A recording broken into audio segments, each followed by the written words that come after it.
and we are ready for the main message today, which is called the accumulation of end-time events. The accumulation of end-time events. And there's something that I talk about, I've been talking about it recently in the last year, called the normalcy bias. You know, and it's normal, that's why they probably call it normalcy bias. It probably has happened in all ages because we are creatures of habit in one way, like Pavlov's dogs. Yahweh made us that way so that when we get the right things into our mind, that we'll never get rid of them. And we tend to look around us and think that everything that's around us is normal. This is just the way it is. And what I always say, if you look around you, it may be a lot of things, but one thing it is not is normal. You know, think about it. Creation is about 6,000 years ago. One of the films we're going to show you kind of proves that. And from creation, from the time that Adam and Eve were created until just about a little over 100 years or so, the world was a certain way. You know, how people lived, how they worked, how they got their food. And really what we call, I guess, the industrial revolution that came along when you started to have trains and cars changed everything. From men, instead of working in their backyards or working in their local fields, of going 50 miles away to work away from their families. And it's just in the last 100 years it's deteriorated every generation, every decade, I guess you could say, more than that. So what happens today, as now we're seeing end-time events happening, greater than we've ever seen prophecy come to light, what you hear a lot of people say is, well, that's normal. Well, that's normal. Oh, well, that's normal. And like I said, just since August 21st, which they're calling the Great Eclipse that came across Babylon, first time ever since the United States was a nation in 1776, that a full eclipse went across the whole country, and only in the United States was a full eclipse. First time ever. But yet, people will say it's normal. One-time event. September 23rd happens once every 7,000 years, but it's normal. You know, earthquakes, the rise in earthquakes, but it's normal, you're hearing that. So what I want to show you, the accumulation of the end-time events is, when you're looking at odds and probability, if you just sit back and think about it for a moment, it is really a number that doesn't even exist time out of mind, that all these things could be happening together at the same time. And I said this when I've given the prophecies on the Messiah, right? There's about 300 Old Testament prophecies proving who the Messiah of Israel is. But if we just take the top 30 of them that are not disputable, where the Messiah is born, how he will die, right? What tribe does he come from? When you're looking at laws of odds and probability, right? It's like if you had a wheel here, and there were 30 spaces on the wheel, and 15 were red and 15 were black, and you spun the wheel. What is the percentage that a black will come up? 50%. What is the percentage a red one or white one would come up? 50%. But as you spin that wheel and you have 7 blacks, 8 blacks, 9 blacks in a row, even though theoretically there's still 15 blacks and 15 reds, as you get more blacks in a row, the laws of odds and probability of another black coming become astronomical. And a matter of fact, they did this. They actually did 2 million spins of a wheel like that. And in 2 million spins, never did more than 13 in a row come up with one number. And actually, when Yeshua died, remember on Yom Kippur that they used to give lots for the 2 goats. And it was a black lot and a white lot, and they would give the lots to see which goat would be killed, right? And again, it's 50%. From Yom Kippur, or from Passover in 30 AD when Yeshua died, for 40 straight years until the destruction of the temple, the lot came up black every time. That's not normal, right? When you look, it's a number like 30 to the 80 zeros behind it. It's a number that's out of mind to think about it. And I want to show you that today. I want to show you that what is happening, the end-time events that are happening today, if you accumulate them together, the odds of all of it happening at once, and the things that are provable, things that are already happening, it's impossible that all these things could happen and we're not in the last days. So let's go to Matthew 24.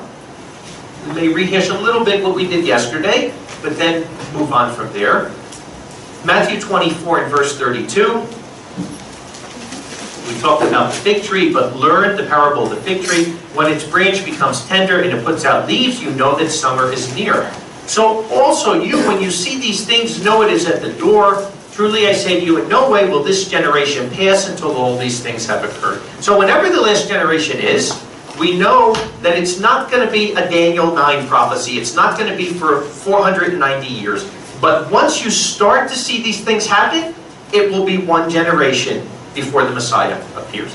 So now, what is he talking about? The fig tree. He's talking about Israel, right? So in 70 AD, if you read Matthew 24, which we're going to read part of it today, some of those things actually happened in 70 AD before the destruction of the temple. There was wars and rumors of wars, there was maybe earthquakes, but the major thing, the first thing that has to happen to know we're in the end time didn't happen, which is the fig tree. Israel has to be a sovereign nation again. That is the beginning of the end time. That is the marker that before that happens, it doesn't matter if everything else happens, we're not in the end time yet. And that's why Yeshua, after he gives all the things that are going to happen in the end time, he says, well, wait a second though, here's the marker. Watch the fig tree. Watch the fig tree. Because once you see the fig tree, once you see Israel as a sovereign nation again, now everything will happen in one generation. So, is it normal for Israel to be a nation? Think about it, in 6,000 years, how many years of that has Israel been in this land? Really not that long. They came in 1444, 1445 BC, with Joshua.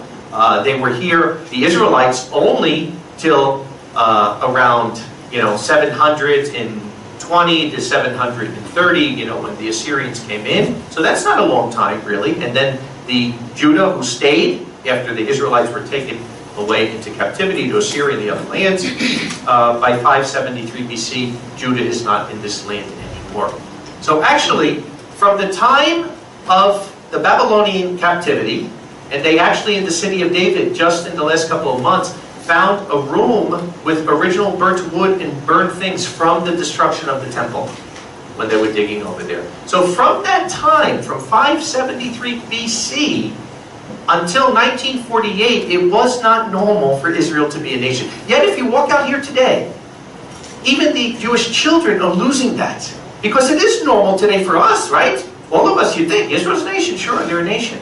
But not prophetically. Not prophetically. It wasn't normal.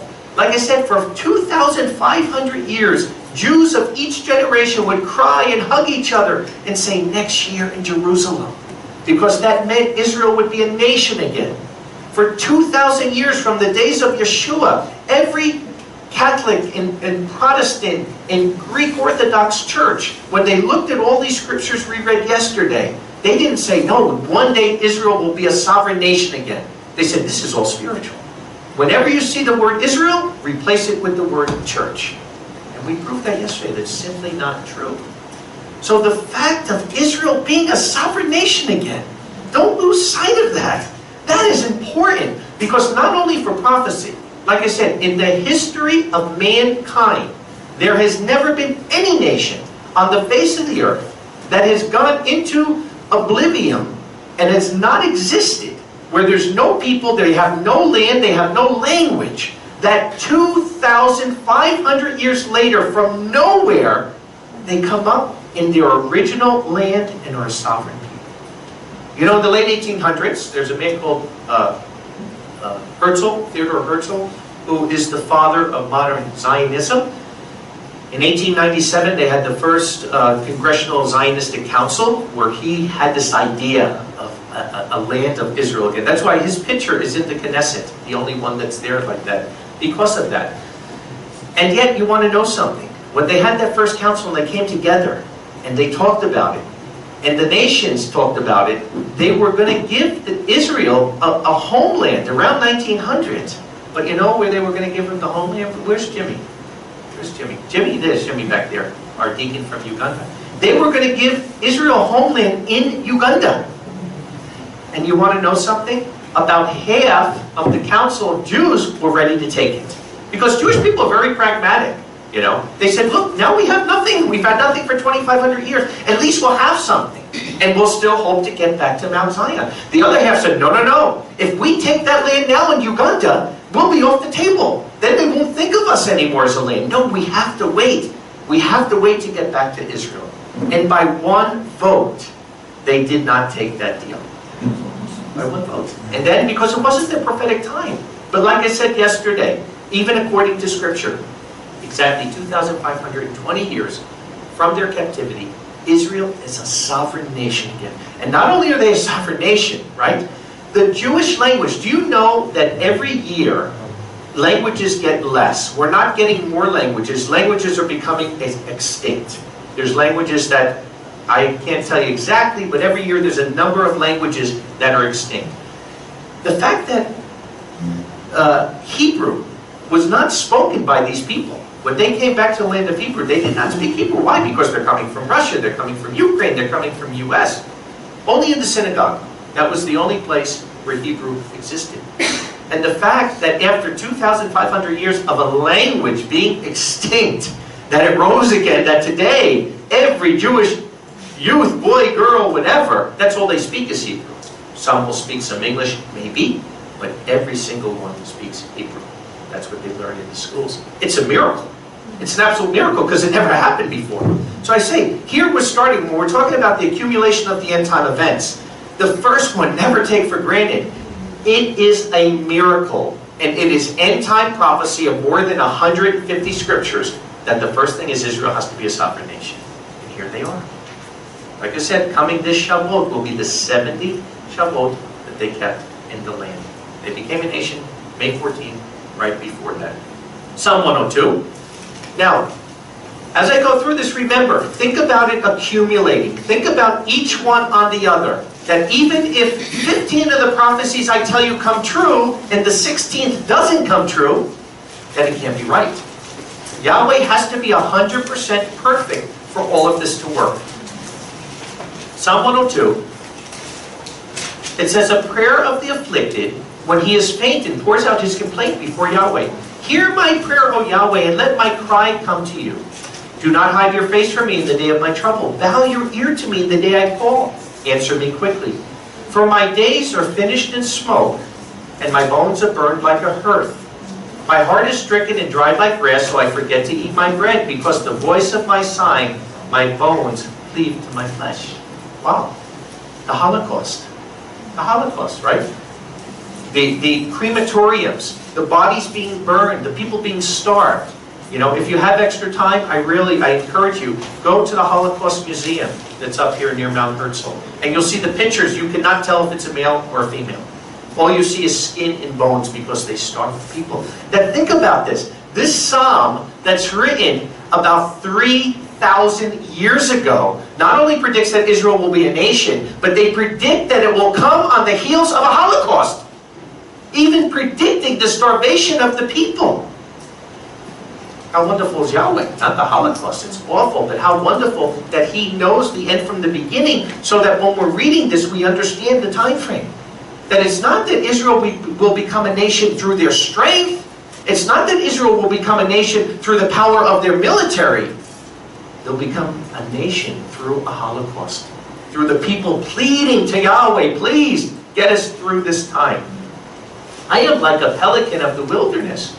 I am like an owl of the desert, right? Rare, it's extinct.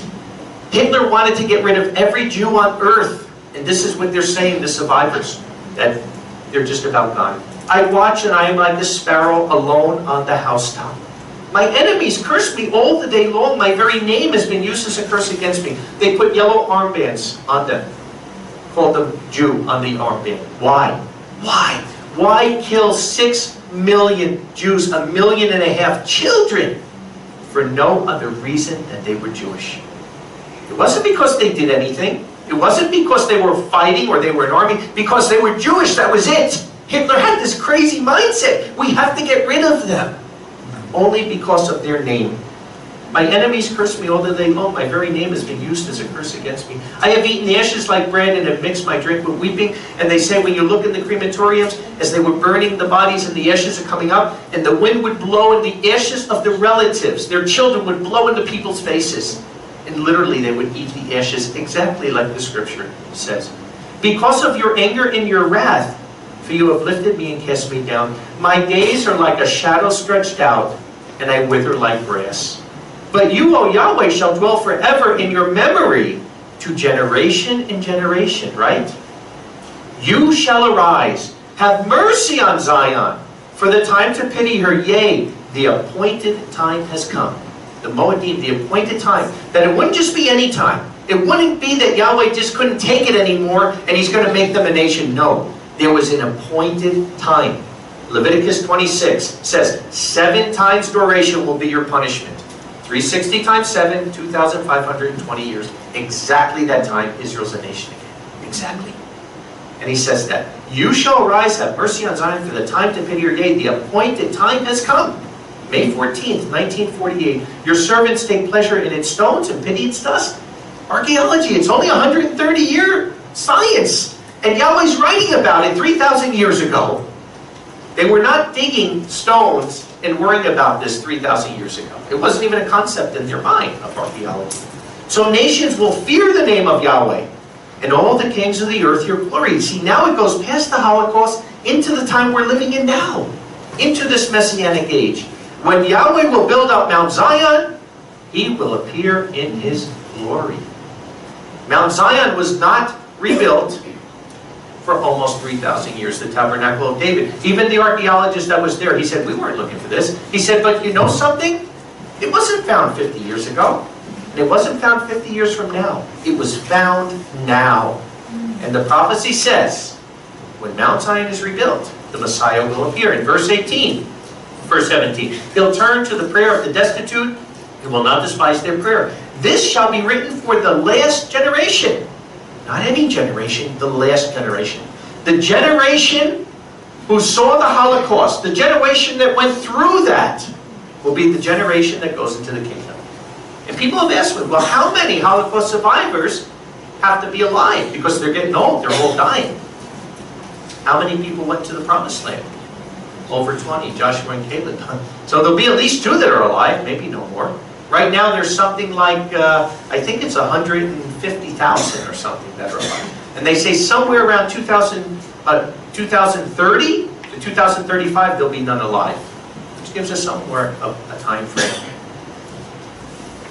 This will be written for the last generation, and the people to be created shall praise Yahweh. Wow. So now think about this. It's not just Israel's a nation again. But what are the odds that they become a nation under these circumstances? How can a people who are being exterminated wind up coming up and having a nation? Because Yahweh said so. And like I said, 1948, a couple of thousand ragtag fighters, maybe 2 or 3 tanks, they're counting their bullets, they have hardly any guns. And they're fighting millions and millions of Arabs, and they win the War of Independence. Only because Yahweh said it. Not in their strength, but in their weakness. Why? So we would know it's the word of Yahweh that brought them here. Who can doubt it? But you know what? To the world, it's normal. Israel's a nation, so what? So what? It's normal. It's not normal. Isaiah 66 and verse 5. Isaiah 66 and verse 5.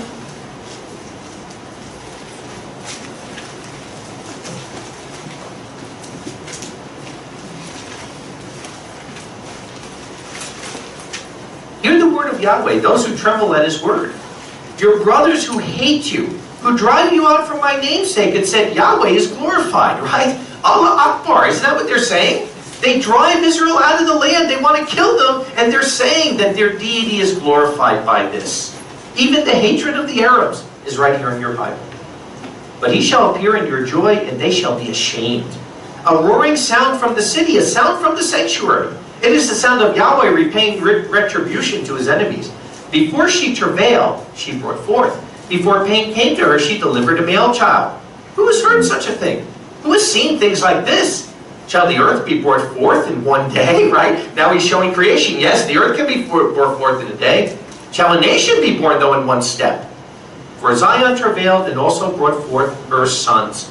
So I bring to the birth, and not to cause to bring forth, says Yahweh. Surely I cause birth and restrain, says your Elohim. Rejoice with Jerusalem and be glad to her, all you who love her. Rejoice and rejoicing with her, all who mourn for her. So again, shall a nation be born in one day? Where do you hear about that? You know, even America, right? It starts with the Pilgrims, 1620. You go through all these situations. Then the 1700s, the Boston Tea Party. It took many, many, many, many years, 100 and something years, for a nation to be born.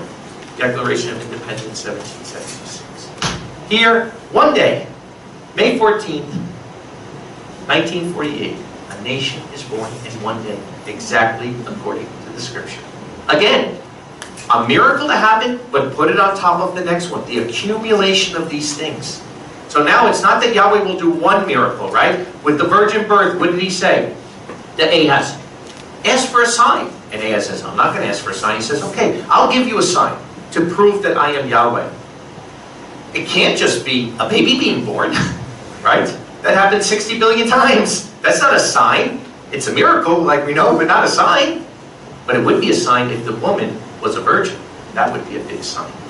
And the same way here, this is why the accumulation of these things are not just normal things.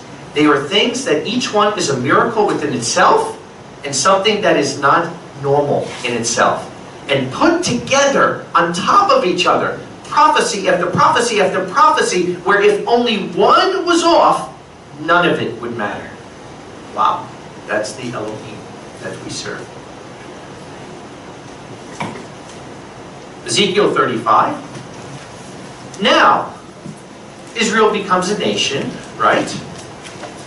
And you look at America, right? Let's compare to the United States. They're a young nation. They're only a couple hundred years old. That's young for a nation. How did America get their independence? They fought the British, and they got their independence. And who became their greatest ally? Today, who's the greatest ally of America? Is the British, right? As things move on and things change, situations change like that.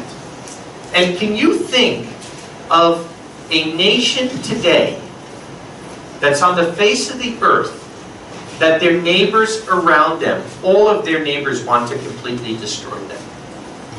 You know, only Israel. You have the problem with North and South Korea, which is totally separate because they're one people, right? But it ends pretty much over there. But what other nation? Is Mexico and Canada want to destroy America? You know, does Germany and Austria want to destroy Italy? What nation on the face of the earth today that is actually reclusive? Israel, as you know, it is a very reclusive nation. They're not looking to expand and take over Jordan and Syria. No, Jewish people for thousands of years are reclusive because they have to be that way. Because they were there to preserve the scriptures and preserve the Torah. So Yahweh gave them the mindset of not intermingling with the other people. That's the way they are. And yet, let me read the scripture in Isaiah 35 that's mind-blowing. Ezekiel 35, I'm sorry. And the word of Yahweh was to me, saying, Son of man, set your face against Mount Seir. Where is that? Jordan, right? And prophesy against it. And say to it, So says Adonai Yahweh, Behold, I am against you, Mount Seir, and I will stretch my hand against you, and I will make you a ruin and a waste. I will lay your cities waste, and you shall be a ruin. And they will know that I am Yahweh, because there was to you never-ending hatred, and you poured out the sons of Israel to the hands of the sword in the time of their calamity, and the time of the iniquity of the end. Therefore I live, declares Adonai Yahweh. Surely for blood I appointed you, and blood you shall pursue you. Since you have not hated blood, so blood shall pursue you. And I will make Mount Seir a ruin and a waste, and cut off from it the one passing through and the one returning. And I will fill his mountains with his slain, in the hills and in the valleys, and in the torrents the slain by the sword will fall by them. And I will make you ruins forever, and your cities will not be inhabited, and you shall know that I am Yahweh. And why is all this? Now listen why he's doing it. Because you have said, these two nations and these two lands will be mine, and we will possess it. Yet Yahweh was there. Now what people don't realize, everybody knows 1948 that Israel became a modern nation again. But Jordan also became a modern nation at the same time. Jordan was not a land. If you go and you look, right, the same reason, why does Israel have a problem today with Syria? Because there's no border on the north. You know, the French and the British came in here after World War I and just started putting lines there according to the rivers.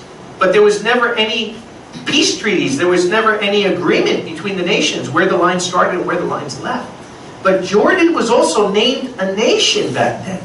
They called it the Hashemite Kingdom of Jordan, only at the same time that Israel becomes a nation. And the Palestinians were given a homeland. 70% of Jordanians are Palestinians. And that's why the West Bank, why is it called the West Bank? Because it's the West Bank of the Jordan River. And everything from the west would be Israel, everything to the east would be the Hashemite Kingdom of Jordan. So the Palestinians have their homeland. But look what Yahweh said. And again, why? Because Yahweh's not against Arab people. You know, Yahweh blessed them. He blessed Ishmael, right? He blessed these people in these lands. But at the end time, when he's also restoring them, this is what they said: because these two nations and these two lands will be mine. They weren't happy with the land given to them. They won both of them. Therefore, as I live, declares Adonai Yahweh, I will act by your anger and by envy, which you have done out of the hatred against them, against Israel, and I will be known among them when I have judged you. And you shall know that I am Yahweh. I have heard all your revilings, which you have spoken against the mountains of Israel, saying, desolation, right? Cast them into the sea. They are given to us as food. Exactly what they say. And you magnified with your mouth against me, and have multiplied your words against me. I have heard. I have heard. So, what are the chances? What are the chances that Israel, after 2,500 years, becomes a nation according to the prophecy in one day, and it happens to be the neighbor that the Bible says wants to take their land? Remember, accumulation, loads of odds and probability. When you put one upon the other, it's impossible that all these things. And yet, if this wasn't happening today with the Arabs, then the Bible wouldn't be true.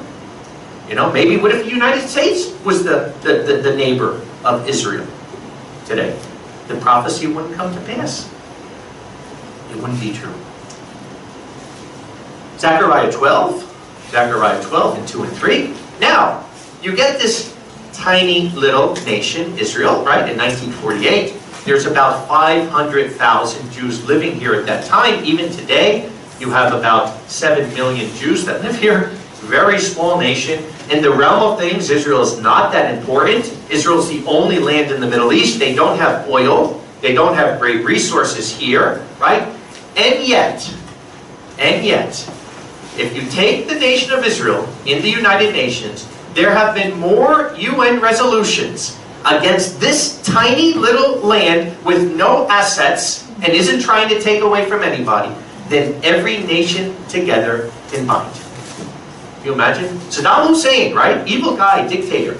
How many resolutions were against him? 1 or 2. You know, Bashar Assad, slaughtering his people for the last 5 years. How many resolutions against him? 1 resolution. If Israel breathes the wrong way, there's a resolution against him. Why? Because the prophecy said it. Let's read it. Zechariah 12, verse 2. Behold, I will make Jerusalem a cup of trembling to all the people around it. And it shall also be against Judah and the siege against Jerusalem. And in that day I will make Jerusalem a heavy stone for all people. All who lift it will be cut in pieces, and all the nations of the earth will be gathered against it. There is no logical reason on earth, with all the problems in this world, that everyone in the world and all these world leaders should be worried about Israel and Jerusalem. And yet they are, only because the prophecy says it. That's the only reason. It's the only reason logical on earth, because Yahweh said it, that this would happen. Then in verse 6, in that day I will make the leaders of Judah like a hearth of fire among the wood, and like a torch of fire among cut grain. And they will devour all the people around, on the right and on the left. And Jerusalem will be inhabited again in her place in Jerusalem. Wow. 100 years ago, read this and think of the chances of Israel being a nation again, of Jerusalem being sovereign land to Israelis. People would have said, no, it's spiritual. It's talking about heaven. It's talking... No, Yahweh is accurate. Yahweh means what he says. And, think about it. The leaders of this country will be like fire would cut. They will be the strong leaders of the world. Not even during the days of the kings of Israel were they strong leaders of the world. They always had to make a deal with Assyria, they had to make a deal with Babylon, they had to make a deal with Syria or Egypt, because they were never strong, except for Solomon, the time because he was representative of a Messianic kingdom, that they had no war going on. Even David, they were not strong. David was a fighter and they won wars, but I wouldn't say Israel during the days of King David was the strongest nation on earth. But here, this tiny nation that only started 70 years ago, right? This little tiny land over here is the 5th most powerful military in the world. Not even in ancient times. Prophecy, on prophecy, on prophecy. So if Israel like normal, you would think, right? You would think like Jordan or anything else, they're only here 70 years, they wouldn't be powerful. If they weren't, this prophecy wouldn't be true. And you look at it, like I said, it's mind-blowing to think the laws of odds and probability that all this would happen at one time. Psalm 83. Psalm 83. Now there's prophesied for a war to happen in the end time. A war that's never happened before in Israel. And it doesn't name with one person. Let's say there was a prophecy of a war with Israel and America. You would think, wow, that doesn't make sense. America's a friend of Israel. But maybe, who knows? Maybe today you're a friend. Maybe years from now they wouldn't be a friend. At least you could think something in the future. But if you have 7 or 8 or 9 countries that are named, wow, that's a pretty big prophecy. That means all of those nations need to be against Israel. So let's read it, Psalm 83. O Elohim, do not keep silent to yourself. Do not be speechless. Yea, do not be still, O El. For lo, your enemies are roaring, and those who hate you have lifted up their head. They take shrewd counsel against your people. They plot against your hidden ones. They have said, come, we will cut them off from being a nation, and that the name of Israel will no longer be recalled again. Exactly like we said with the Arabs say today. For they conspire together with one heart, and they have cut a covenant against you. And here it tells who they are. Even the tents of Edom and the Ishmaelites, Moab and the Hagarites, Gebal and Ammon and Amalek, Philistia and those living in Tyre. Also Assyria is joined with them. They were an arm to the sons of Lot, Selah. So who are these people?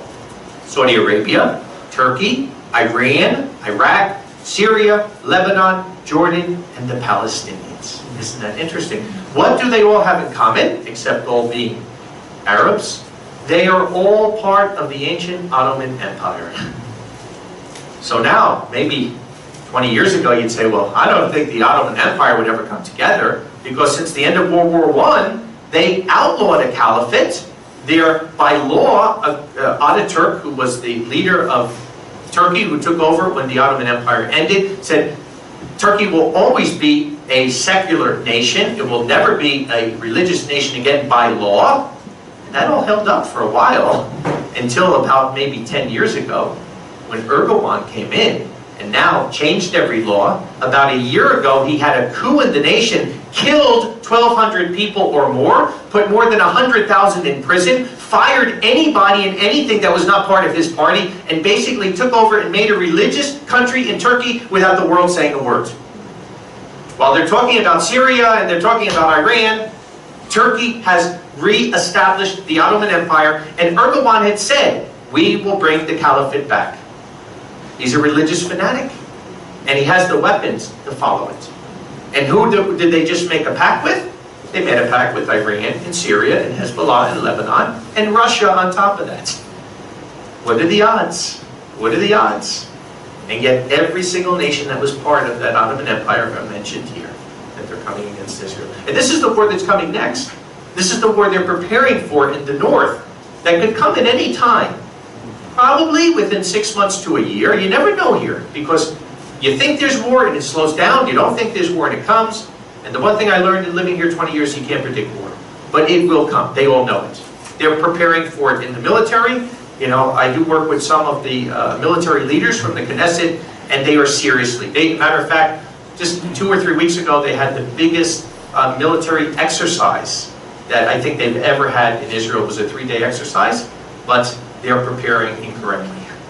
They're preparing for what they thought of Hezbollah coming into Israel, taking a third of the north, and then them backing up and trying to take it back and fighting in the land of Israel. That was the exercise. But it is not going to happen that way, and many of the generals are saying that. That if they have to go into Syria, and they have to fight that war there, they are not prepared for it. And now Hezbollah, fighting this war in Syria the last 5 years, has gotten a lot of experience. And Nasrallah has 100,000 mercenaries from Pakistan, from Afghanistan, from all over the world that in a minute want to come there and fight against Israel. And what is Israel thinking? It's not going to happen. We just made a pact with Egypt. What does the Bible tell us in the end time? Isaiah 30, don't go to Egypt for help. They're going to turn their back on you. Every single thing according to Scripture, exactly. It's like, wow. You know, I mean, you couldn't have Steven Spielberg write something like this. This is like amazing when you look at this plot that Yahweh said, and it's falling into line, piece by piece, exactly like He said it. Thing by thing. Joel 3, we go to Joel 3, verse 1 and 2. He says, for behold, in those days and at that time, an end time idiom, right? When I bring again the exiles of Judah and Jerusalem, so it's again prophesied they will be here in the land again. So Yahweh is telling us, when I do that, then something else is going to happen. For I will gather all nations and bring them down to the valley of Jehoshaphat, that's just behind us here. And I will enter into judgment with them there for my people and my inheritance, Israel. Why? Whom they scattered among the nations, and they divided my land. Wow. Well, if you didn't have that scripture, and you were just thinking about it, you would say, well, why on earth would the United Nations make a resolution to create the land of Israel, and give Israel that land, and Israel has never violated, 1422, and they've never, went without being attacked to try to take anyone else's land. Why would they divide that little bit of land they gave them?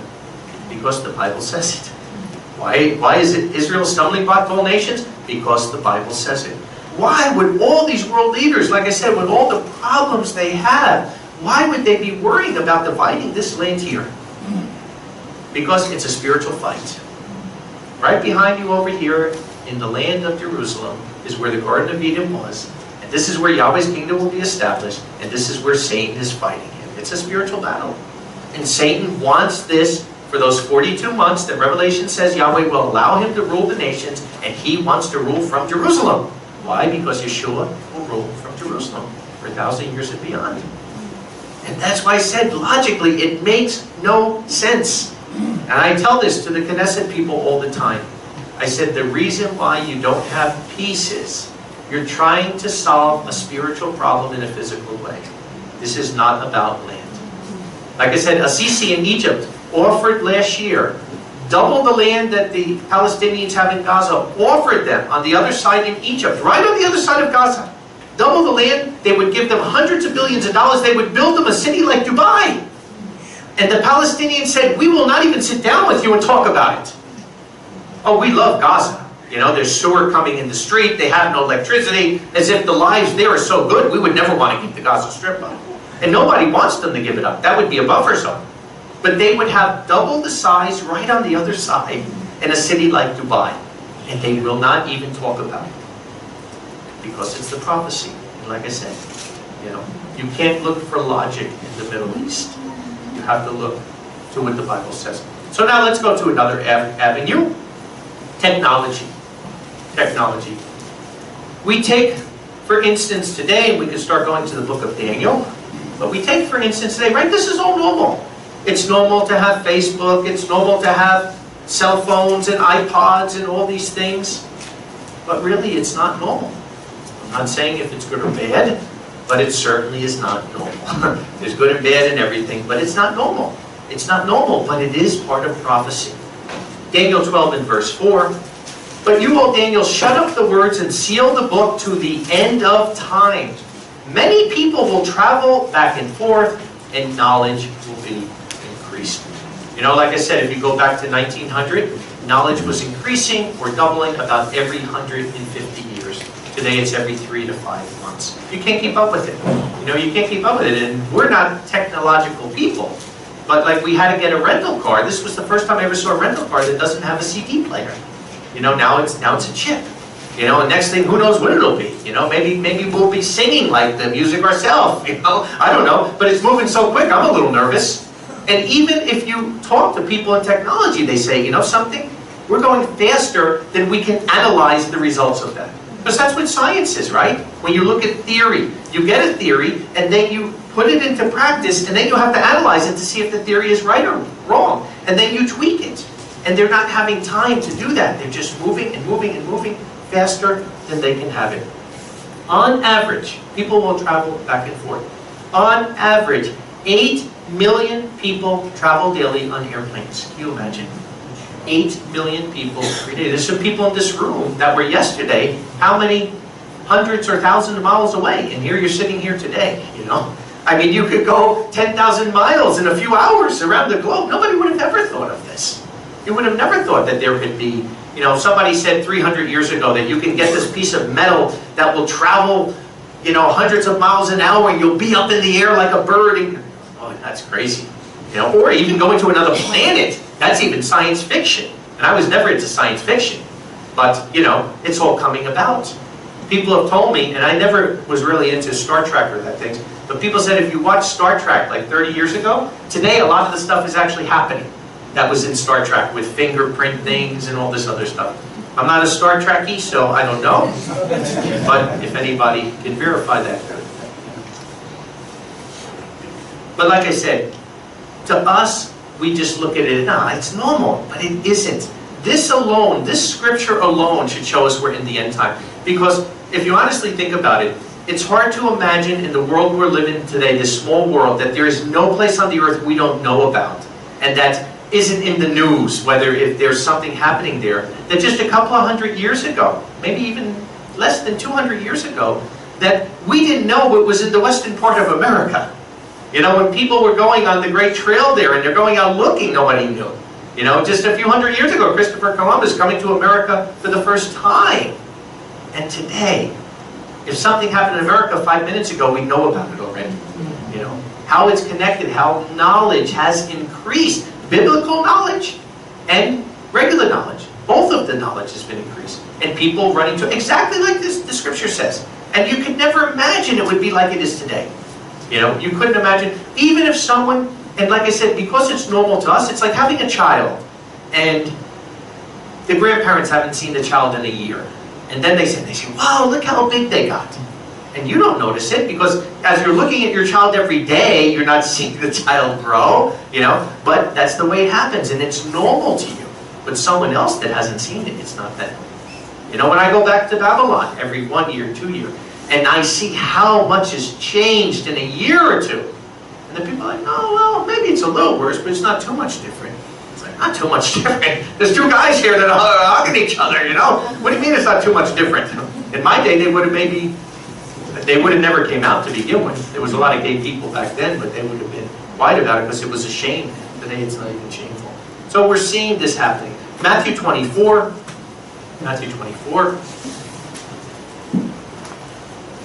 Verse 21. For there will be great suffering, such as not happened from the beginning of the world until now, no, or never will be. And except those days were shortened, not any flesh would live. But on account of the chosen, those days will be shortened. So, for the last 2,000 years, people reading this, unless those days are shortened, no flesh would live.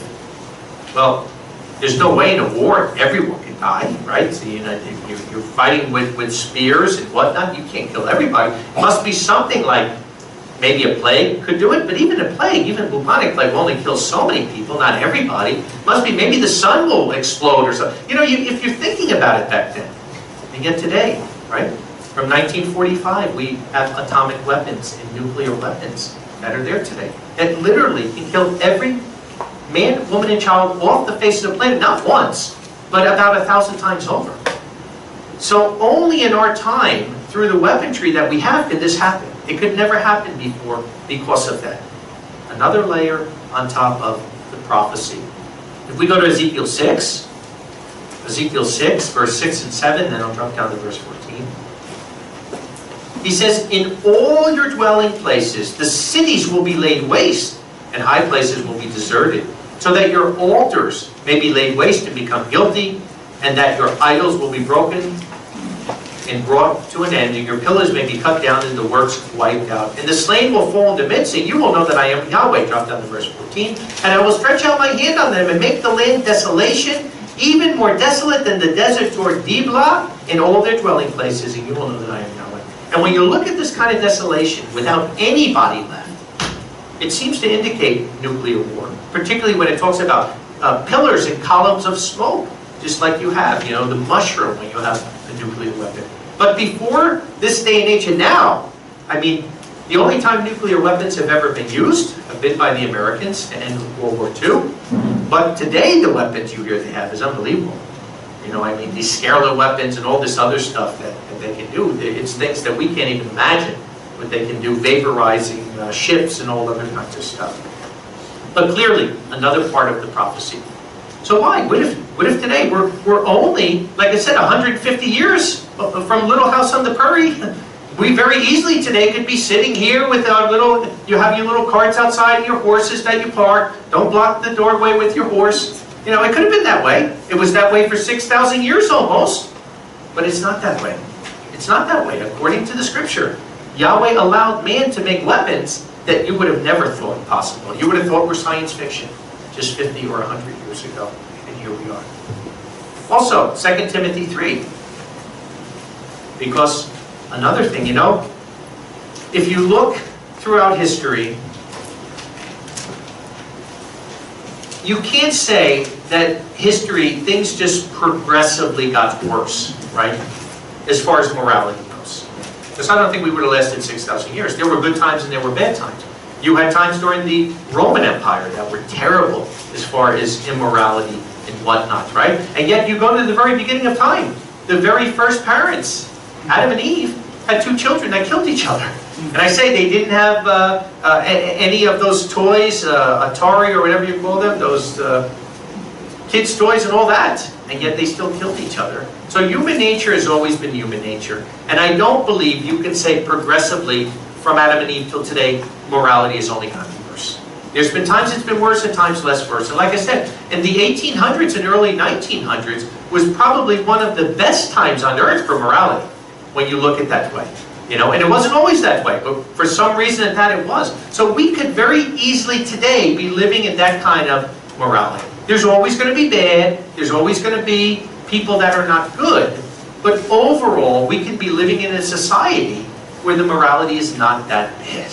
And you would have to not be blind, you would have to be dead to live in this world today and not see how immoral it is.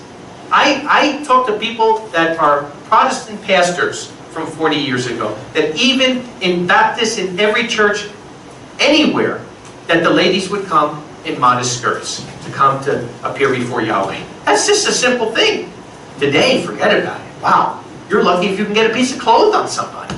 The immorality, the immodest dress, the piercings of the face, the way people do their hairs, the cross-gender, all of this, it is pathetic, and there has never been any time in history that you could show that is remotely as immoral as our world today. None. You cannot historically ever show that it was ever like it is. And it's only getting worse. I've talked to some people in America that say, well, there's cycles, and there are cycles. And they think, well, maybe 50 years from now we'll be back to Little House on the Prairie. Good luck. Good luck. I wish it was, but no way on earth would that ever happen. Because once you get this perversion in society, where homosexuality and lesbianism and cross-dressing is normal and they're having children, you think those children are going to go back to Little House on the Prairie? Forget about it. They'll never even make shows like that anymore. The shows they make on TV today are abomination. You can't even look at them. It's awful. And we go to Timothy 3 here. 2 Timothy 3, verse 1. But know this, in the last days will be disastrous times upon us. For men will be lovers of themselves, lovers of money, braggarts, arrogant, blasphemers, disobedient to parents, ungrateful, wicked, without natural feeling, addicted to lust, right? The internet, millions of pornographic websites, millions of them, that there are people that are addicted to it 24 hours a day. Addicted to lust, slanderers, without self-control, right? People can't wait a minute for anything. We got to have it now. savage, haters of good, traitors, hasty, boasters, lovers of pleasure rather than lovers of Elohim. Wow. Go back to August 21st in America. Yahweh sends a sign that hasn't been there in the history of the country, the same sign that went to Nineveh to tell them, you better repent or I'm going to wipe you out. And Nineveh got the sign. And what did the Americans do? They planned that out for 2 years. Big drinking party all across America, right? People were paying, someone told me, Motel 6s were charging $1,000 for a room. Because everybody wanted to see there. Because they loved the darkness more than the light. They wouldn't come to see something that was a sermon. They wouldn't come to hear the truth.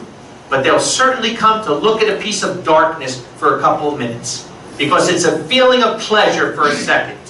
It's something that's different, that they can say, I was there. Because it's all about me. It's all about me. And even the psychologists are saying they don't know how they're going to deal with this generation. Because children suicide, teen suicide, the highest rate ever in the history. Highest rate ever. Because it's not bringing happiness. And people are so focused on themselves and all this social media that's out there and everything. They said now plastic surgery is as much with men as it is with women. Because all this social media nonsense of taking a picture every 2 seconds. Got to make sure my nose looks right, this looks right. Wow, even in Hollywood, if you go back 50 years ago, there wasn't plastic surgery. There weren't fake people that were getting plastic surgery to every piece of their body. But today, men and women alike. And not only to try to look better, like a woman to look better as a woman, and a man to look better, they're getting plastic surgery for a man to try to look like a woman, and a woman to try to look like a man. It is so sick, exactly like Timothy says. And I'll tell you, I read the scripture for years and thought, wow, okay, Paul, I get it, but man, you keep going on with thing after thing. I read it today and I'm thinking, wow, Paul, you left a couple out. This could have went on a little more now as you're living in it.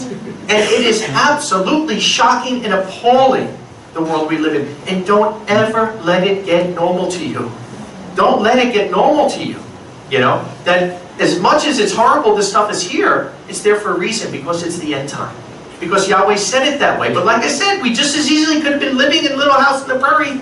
But we're not. We're living in the times exactly the way the Bible said it. So here it is. Peace upon peace upon peace upon peace. And yet, to the atheists, they want to say it's all a coincidence. Now I understand why they believe in evolution. Because you really got to believe in coincidences to believe in that. To have nothing explode and bring this around, you really got to believe in coincidences. So maybe that's where it comes down to. Luke 17 and verse 26. Luke 17 and verse 26.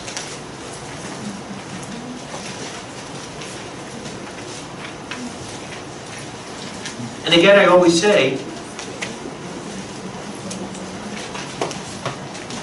your environment, you're going to be like your environment. And if we let all this stuff become normal to us, you'll be no different than the world. We have to be sanctified, and particularly in this time. And that's the reason why there's a point where Yahweh says, we can't even be in society anymore. And I say, wow, if the Waldenses felt that way 1,000 years ago, how can we not feel that way today? That it's time maybe to get out of all this. Luke 17 and verse 26. And as it was in the days of Noah, so it will be in the days of the Son of Man. They were eating, drinking, marrying, given in marriage until the day Noah went into the ark, and the flood came and destroyed all. So what does it tell us? 2 things. Number one, that even though things are really, really bad, society will go on until the end. Like I said, Yahweh bringing earthquakes and signs in the heavens and all these things. It's not to destroy mankind. It's simply to give them a wake-up call. But when He's ready to destroy mankind, then you're going to know it. But until that time, even with all the things going on, people will not wake up, most of them. They'll be eating and drinking until the end. But also, what was also in the days of Noah? If you look in the book of Genesis, it said, violence filled the earth. And again, you have to not be blind. You have to be dead to not see violence filling the earth today. Besides civil wars and all the things going on in nations, that you have world terrorism, that it's uncontrollable. There's no way to control it, because you can't control the mindset of people. So it's not controlling a nation or an army. How do you get the ideology out of something, like what just happened in America? How do you even come to grips with that? That a 64-year-old man that never showed a tendency of anything would get up there and just start shooting hundreds of people for no reason whatsoever. Violence filled the earth. Violence filled the earth. Because iniquity abounds, the love of many will wax cold. And we're seeing it. And people are not having the same love before because you can understand it. Because they don't know Yahweh and they're looking at the world around them. And now you have to start becoming more suspect. You know? Who would have thought, 5 years ago even, that today we'd be talking about, there's a group out there that are taking children and chopping their heads off. No, maybe in medieval times, not today. And yet ISIS is doing it by the thousands. By the thousands. Iraq, Syria, all the areas here in the Middle East. Exactly the way the Bible says it. Continuing. And likewise, as it was in the days of Lot, they were eating, drinking, buying, selling, planting, building. But on the day Lot went out from Sodom, Yahweh rained down fire and brimstone from the heaven and destroyed all of them. According to those things, it will be in the day the Son of Man is revealed. And then he tells us, in that day he was on the housetop, do not come down to take his goods from the house. Likewise he in the field, do not return to get the things behind. Remember Lot's life. So first of all, not only violence like the days of Noah, right? But like the days of Lot. The word sodomy comes from Sodom. And today it is not only rampant, it's normal. It's actually a United Nations crime against humanity to be against that. It's a form of racism, believe it or not. And it's normal all over the world.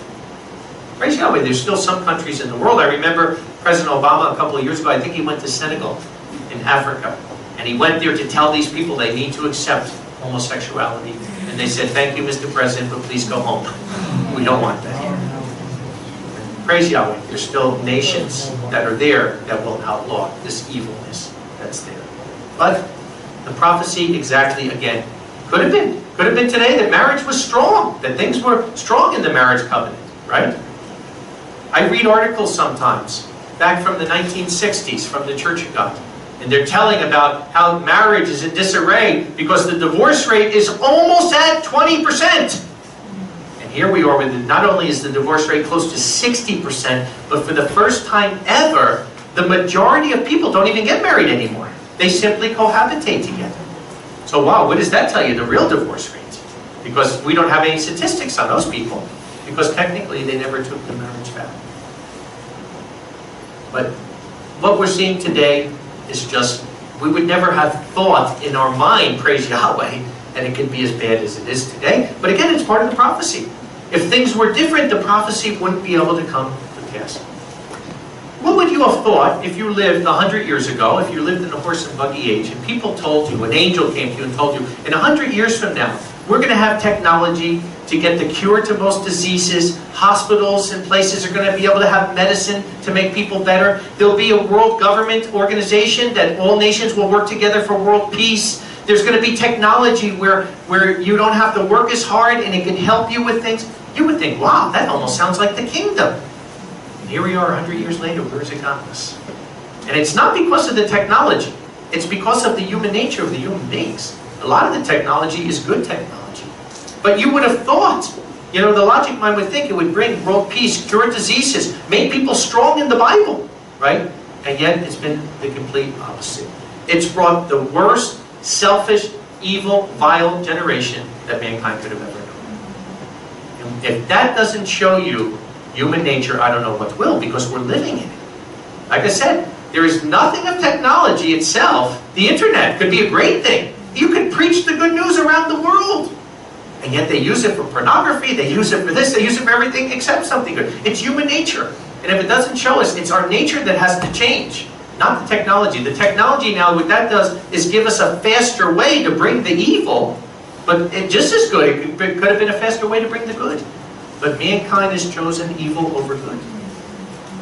And has brought chaos. Matthew 24, in verse 3. Matthew 24, in verse 3. So now, on top of all these things we said, let's look at some other end-time prophecies that Yeshua witnessed to.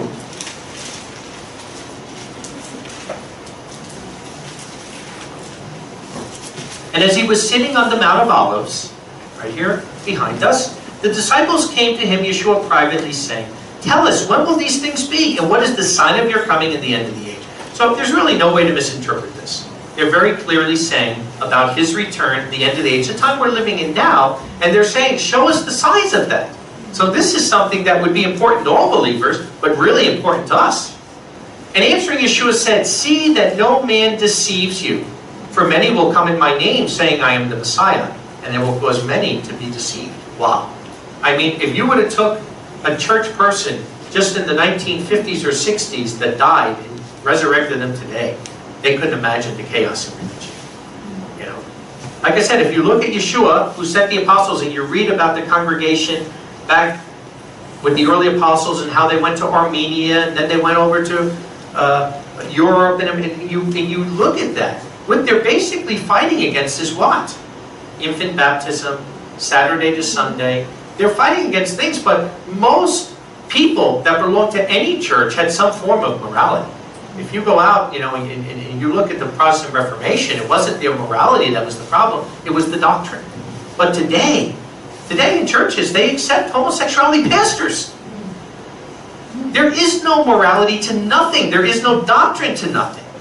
All they believe is in a false deity that supposedly allows them to continue in their sin. Wow, that almost sounds like Satanism. Because that's exactly what Satan does. He allows you to just do whatever you want to do and tell you there's no consequences to it. That's what Christianity has turned into. But only in this generation. It was not like this 50 years ago, 100 years ago. Not whatsoever. So it didn't have to be that way. And yet it is. For you are bound to hear of revolutions and rumors of wars. Watch out and do not be disturbed. For it is necessary that all these things will happen, but the end is not yet. Right? World War I. The war to end all wars. And then World War II comes, the world to end all wars. And we've seen this. But he says that's not the end yet. These are just signs that we're in that time. For a nation will be raised against nation, and kingdom against kingdom. These are idioms for world war in the Aramaic. And there will be famines and plagues and earthquakes against many places. But these are just the beginning of sorrows. And what do we see today? The United Nations announced this year, can you imagine in 2017, with all the money that they have, with all the nations working together, with all, even with GMO food and everything that they know how to grow and to build, 2017 will be the biggest year in world history of UN for famine. How? Why? Because they can put trillions of dollars into weapons, but we're only going to put millions of dollars into feeding. But it's just what the Bible says. Earthquakes. You know, if you look at the rise of earthquakes 6.0, it is a fact that the rise of earthquakes from 1900 to today, and particularly in the last 10 years, is dramatically gone higher. Where you would see maybe one in a decade sometimes, if you're looking from 1900, 1910, or 1910 to 1920. Where now we're seeing 2 in 1 week. You know, go to Mexico just a couple of weeks ago, an 8-1 and a 7-1 within a week. You know, it's like you can't even keep up on this. And exactly what Yeshua said. Again, if it wasn't happening, the prophecy couldn't be true. Yesterday in that video we watched on the weather, the new head of the UN said that we are seeing now world crises 400% higher than they've ever had to deal with. And they're simply overwhelmed. Why? We have more technology, right? There is no world war right now. Nations are working together. Why can't they solve these things? Because the Bible says, the way to peace they know not. Because they're looking to do it in a human form, and they're not looking to Yahweh. They're not doing it the way He says. Revelation 18 and verse 3. We look at end-time Babylon, right? End-time Babylon. Except for Jerusalem, there's more said about end-time Babylon than any other entity in the Bible. So whoever end-time Babylon is, it's got to be something. There has to be an end-time Babylon, because there's not an end-time. You know, like I said, we have whole chapters. Jeremiah 50 and 51, Isaiah 13, Revelation 18 and 19. You have full chapters on end-time Babylon. So if there's not an end-time Babylon, we're not in the end time yet. And what does it say about end-time Babylon? Revelation 18 and verse 3. Because of the wine of the anger of her fornication, which all the nations have drunk, even the kings of the earth have committed fornication with her, and the merchants of the earth became rich from the power of her trade. The merchants of the earth have become rich through the power of her trade. trade. Drop down to verse 10. Standing afar off because the fear of her torment, saying, Woe, woe to the great city, Babylon, the strong city, for in 1 hour her judgment came. And the merchants of the earth weep and mourn over her, because no one buys their merchandise anymore. Never again will there be trading, and it goes into all the things that Babylon is trading. And the merchants are crying because no one buys their merchandise. Only in America do they have commodity exchange that they trade every single one of these. It talks about Babylon is the world policeman. Babylon is the hammer of the earth. All the nations gather in Babylon, United Nations. Again, there is 100 scriptures defining anti-Babylon, and only United States of America fit every one. It didn't have to be that way, right? Wherever, and everyone will admit this, even an atheist, there has never been an economic power in the world like America. Because there's never been a time where you had one power that can produce, because of the Industrial Revolution, all the things America can produce and bring it to the world. And bring all the world's things to America. You're talking in the trillions of dollars. You never had a GDP worldwide like that. Not even close. But to us, we think, it's normal.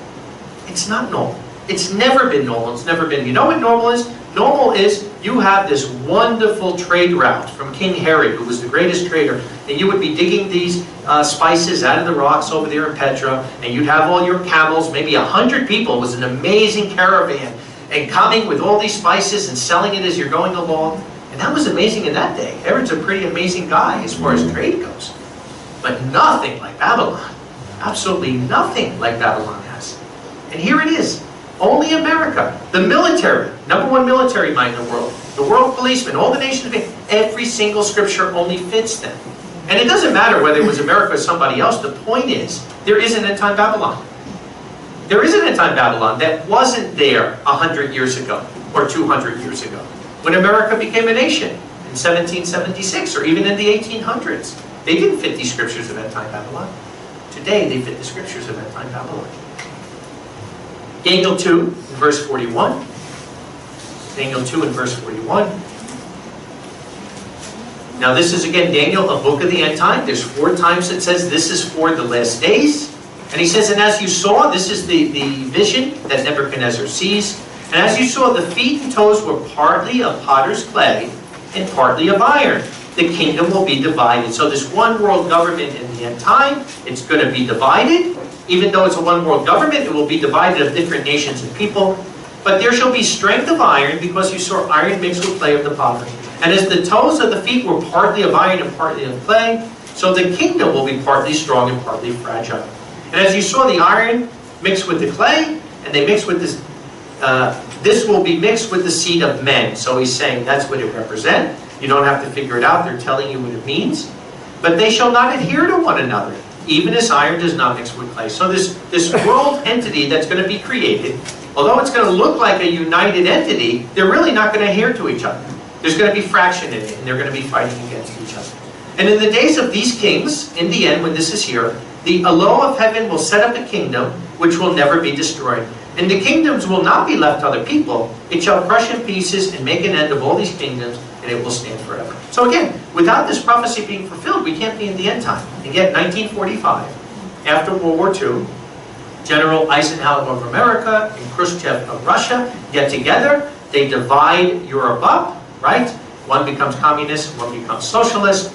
Eisenhower means iron, Khrushchev means clay, exactly like the prophecy says. And they create United Nations. United Nations, supposed to be united, but they're really not. We know there's 2 fractions there. You have the fraction of China and Russia that fight against the fraction of America, France, and Great Britain. Exactly what it said. Exactly what the prophecy says. And there's never been a world government before like that. There's been a nation like Rome that was a world entity, but never where you had all the nations working together in a world government.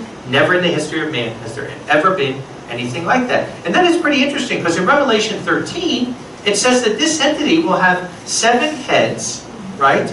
And 10 horns. And when you look at the United Nations, they have 7 heads. They have 5 permanent members. They have a president, a rotating president, and a secretary general.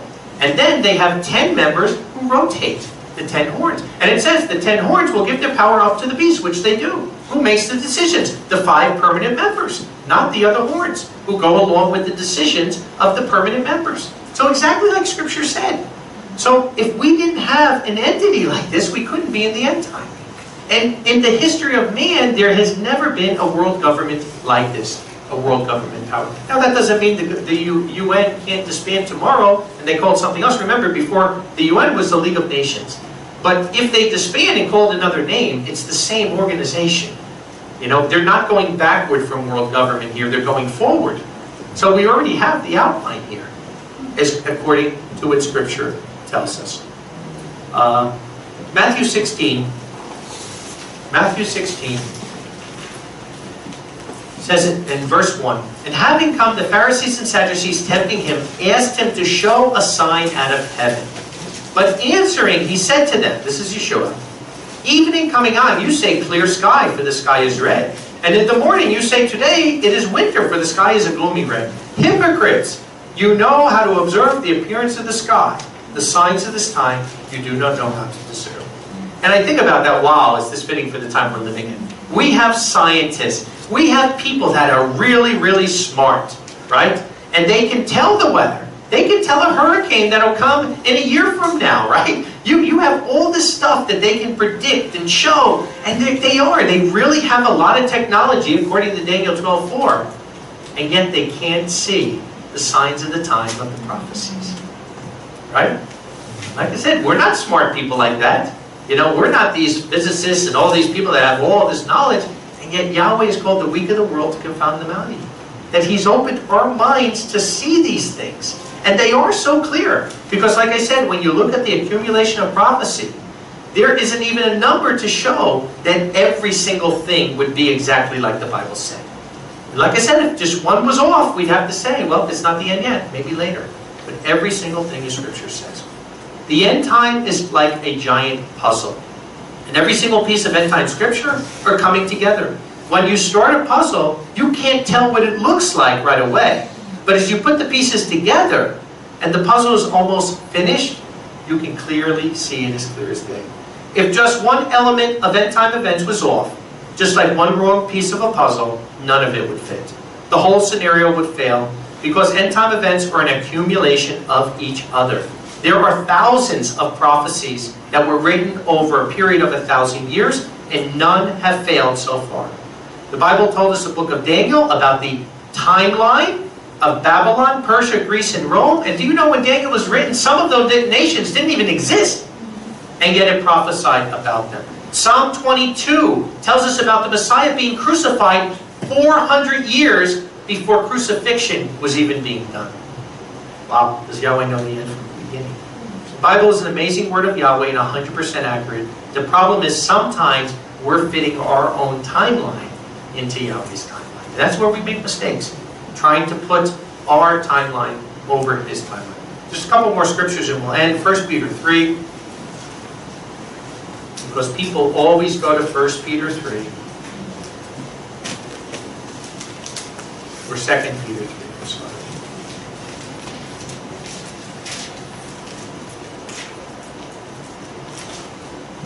2 Peter 3 and verse 3 says, first knowing this, that during the last days scoffers will come, walking according to their own lusts, saying, where is the promise of His coming? For from the time the fathers fell asleep, all things remain so from the beginning of creation. For this they willingly forget that the heavens were of old, and the earth rose up from the waters, and by means of water the word of Yahweh, through which the world which then was being flooded by water perished. But the heavens and the earth now, having been stored up by the same word, are being kept for a fire, for a day of judgment and destruction of wicked men. But let this one thing not be hidden from you, beloved, that one day with Yahweh is as 1,000 years, and 1,000 years is as a day.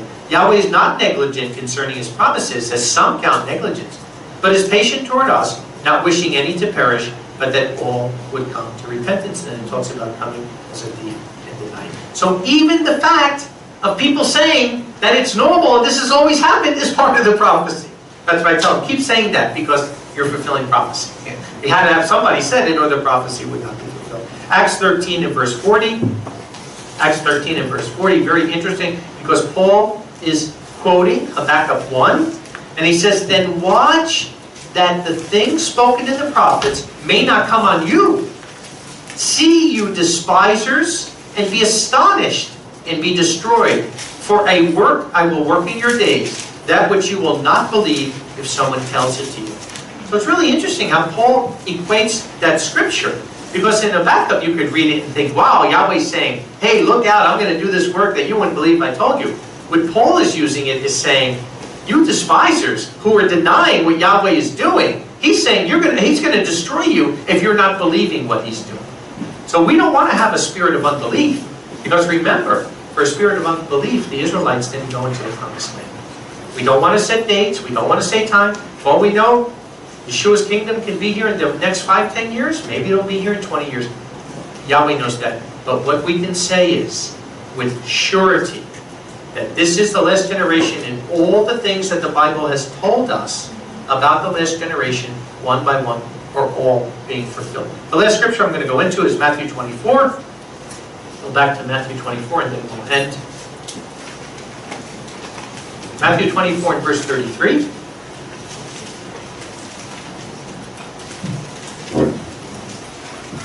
Matthew 24 and verse 33.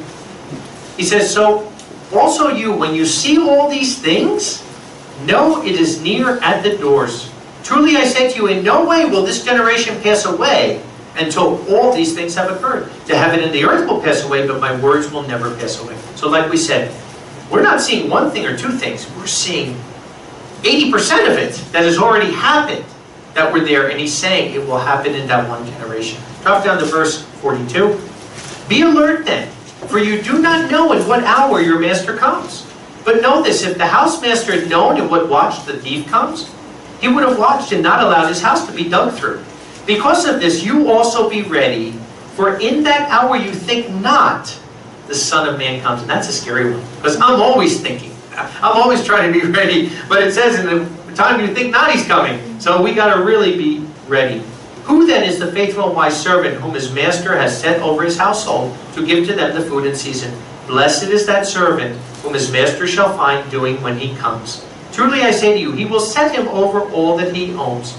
But if that wicked slave says in his heart, my master delays to come, and begins to beat his fellow servants, to eat and to drink with the ones drinking, the master of that slave will come in a day which he does not expect, and in an hour which he does not know, and he will cut him in two, and appoint his portion with the hypocrites. There will be weeping and gnashing of teeth. So, you know what?